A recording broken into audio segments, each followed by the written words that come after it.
దర్శనాపూరి నాటక కళా పరిషత్ ఆధ్వర్యంలో ప్రకాశం జిల్లా దర్శి పట్టణ ప్రభుత్వ జూనియర్ కళాశాలలో నిర్వహిస్తున్న 3 రోజుల నాటికల ప్రదర్శన శుక్రవారం ఘనంగా ప్రారంభమైంది. తొలి రోజు ప్రదర్శించిన గోవాడ క్రియేషన్స్ హైదరాబాద్ వారి అమ్మ చెక్కిన బొమ్మ నాటిక ప్రేక్షకులను భావోద్వేగానికి గురిచేసి కంటతడి పెట్టించింది. హిజ్రాలు సమాజంలో ఎదుర్కొనే ఇబ్బందులు, వారి జీవితంలోని బాధలను కళ్లకు కట్టినట్లు ఈ నాటికలో ప్రదర్శించగా ప్రేక్షకుల ప్రశంసలు అందుకుంది. ఈ కార్యక్రమానికి ముందు దర్శి పట్టణానికి చెందిన స్వాతి వెంకట్ ఆధ్వర్యంలోని శ్రీ నటరాజ నృత్య కళా నిలయం విద్యార్థులు ప్రదర్శించిన కూచిపూడి నృత్యాలు ఆకట్టుకున్నాయి. అయితే భారీ స్థాయిలో ఏర్పాట్లు చేసినప్పటికీ తొలి రోజు నాటికలను ప్రేక్షకుల స్పందన ఆశించిన స్థాయిలో కనిపించలేదు.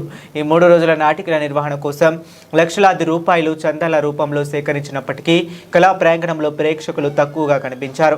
3 రోజుల పాటు జరిగిన ఈ నాటికల విజయవంతంగా పలువురు దాతలు సహాయ సహకారాలు అందించారు. గెలుపొందిన నాటికలకు మొదటి, రెండో, మూడో బహుమతులను ఈ నెల 24వ తేదీ ఆదివారం రాత్రి మూచెపల్లి వెంకాయమ్మ చారిటబుల్ ట్రస్ట్ సౌజన్యంతో దర్శి ఎమ్మెల్యే మూచెపల్లి శివప్రసాద్ రెడ్డి అందజేయనున్నారు. ఈ కార్యక్రమంలో కళాకారులు, కళాభిమానులు, ప్రజలు పాల్గొన్నారు.